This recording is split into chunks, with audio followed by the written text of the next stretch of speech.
Hello everyone, this is Furuj Januchiya. आज हम discuss करने वाले हैं एनसीईआरटी का एक इम्पोर्टेंट डायग्राम है जो क्लास 12th के चैप्टर 4 का है। क्लियर है? डायग्राम का नाम क्या है कि जो मेंडल ने जो संकरण किया था ना, उसमें एबन पीडी में जो मिले थे, सभी लंबे मिले थे एबन पीडी में। तो वो क्यों लंबे मिले थे? उनका उसने फिर से स्वपरागण कराया, स्वपरागण यानी सेल पॉलिनेशन करवाया। तो क्या हुआ कि जो F2PD है उसमें किस तरीके से 3 लंबे और एक बौना मिला, इसके बारे में जो है वो पनेट वर्क का उपयोग करके बताया गया है।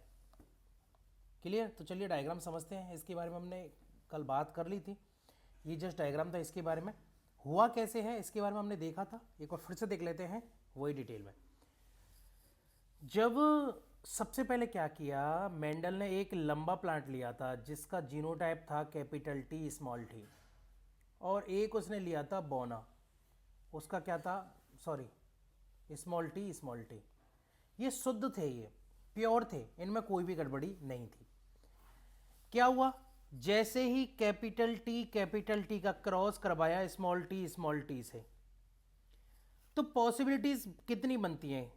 कैपिटल टी का स्मॉल टी से, कैपिटल टी का स्मॉल टी से, कैपिटल टी का स्मॉल टी से, कैपिटल टी का स्मॉल टी से, इस तरह की पॉसिबिलिटीज बनेंगी। तो capital T small T, capital T small T, capital T small T और ये कैपिटल टी स्मॉल टी, ये क्या रहा है, F1PD में पाया गया है। चूंकि कैपिटल टी जो है वो प्रभावी लक्षण है, इस वजह से सारे प्लांट्स जो हैं वो लंबे दिखाई दे रहे हैं। मेंडल का दिमाग सनक गया कि भाई साहब ये क्या चक्कर है, हमने तो छोटे और बड़ों का क्रॉस करवाया था, ये दोनों जो है मिल करके सभी लंबे प्लांट्स कैसे बना रहे हैं, तो ये तो कुछ गड़बड़ है। तो इसमें क्या है कि प्रभावी लक्षण है, इस वजह से इन्होंने यहां पर लंबे वाला कैरेक्टर शो किया।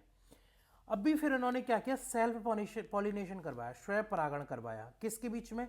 जो ये वाले मिले थे और ये वाले मिले थे, इनमें से कोई सा भी एक उठा के उसके बीच में क्या कराया गया, सेल्फ पॉलिनेशन करवाया गया। यहां तक क्लियर है? सेल्फ पॉलिनेशन करवाया तो द्वारा से बनेंगे। अब युग्मक कैसे बनेंगे, स्मॉल टी कैपिटल टी, इधर कैपिटल टी स्मॉल टी, या फिर उल्टा रख सकते हो, कैसे भी, जैसा भी आपका मन करे। तो देखो ये कैपिटल टी से कैपिटल टी बन गया, तो ये जो रहेगा वो शुद्ध लंबा। ये कैपिटल टी से स्मॉल टी, ये फिर लंबा मिलेगा। ये स्मॉल टी से कैपिटल टी, ये फिर लंबा मिलेगा। अशुद्ध हैं ये दोनों, ये और ये अशुद्ध हैं लेकिन फिर भी लंबे। अगर इसकी बात की जाए, ये और ये जब क्रॉस करवाएगा एक दूसरे का, तो ये दोनों स्मॉल टी मिला, मतलब बोना प्लांट मिला। बोले इसका मतलब ये जो लक्षण है वो इसमें घुले नहीं है, अभी भी है, सेपरेट रूप से अवेलेबल है। वो आगे जब हम एनसीईआरटी करेंगे तो हम समझेंगे इस चीज को कि वो सेपरेट है, मिक्स नहीं हुए। सेपरेट क्यों है? कि अगर मिक्स हो जाते तो सेल्फ पॉलिनेशन कराने पर भी वो कैरेक्टर नहीं मिलता हमें जो बोना वाला मिला है। ये बोना कैरेक्टर कब मिला है हमें? सेल्फ पॉलिनेशन पर। वो क्यों मिला है? क्योंकि वो मिक्स नहीं हुए, अभी भी अलग है, कैपिटल टी अलग है, स्मॉल टी अलग है। जब स्मॉल टी और स्मॉल टी मिले तो इन्होंने दो स्मॉल टी बना दिए। तो फिनोटाइप अगर अनुपात की बात की जाए तो कितना होता है, 3 लंबे और एक बोना, 3:1। वहीं अगर हम जीनोटाइप की बात करें तो कैपिटल टी 1 यानी शुद्ध लंबा 1, स्मॉल टी 1 यानी शुद्ध बोना 1, और कैपिटल टी स्मॉल टी जो है वो 2 यानी अशुद्ध लंबे जो हैं वो 2 मिले हैं। ये जो है हमने पनेट वर्ग के आधार पर समझा है। तो चलिए फिलहाल के लिए इतना ही, आगे हम फिर आएंगे आपके लिए एक नया डायग्राम लेकर। डायग्राम रहेगा ये वाला, टेस्ट क्रॉस। भाई हमें पता करना है कि कौन सा कैपिटल है, कौन सा स्मॉल है, कौन सा शुद्ध है, कौन सा शुद्ध है। उसमें क्या करें, जो छोटे वाले होते हैं, जो अप्रभावी होता है उससे क्रॉस करवा दो। क्लियर? तो जब स्मॉल वाले से क्रॉस करवाएंगे या जो अप्रभावी से क्रॉस करवाएंगे तो क्या होगा, जो अप्रभावी वाले अलग छांट लेगा अपने।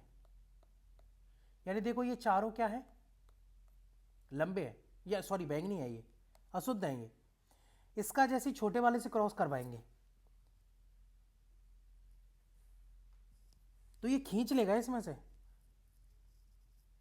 डब्लू, छोटा डब्लू छोटा डब्लू, ये छोटा डब्लू छोटा डब्लू, फिर बड़ा डब्लू छोटा डब्लू, फिर बड़ा डब्लू छोटा डब्लू, इस तरीके से क्रॉस होगा। भाई टेस्ट क्रॉस हुआ है ना ये रहा। क्लियर? तो चलिए फिलहाल के लिए इतना ही, आगे हम फिर आएंगे आपके लिए एक नया डायग्राम लेकर, तब तक के लिए थैंक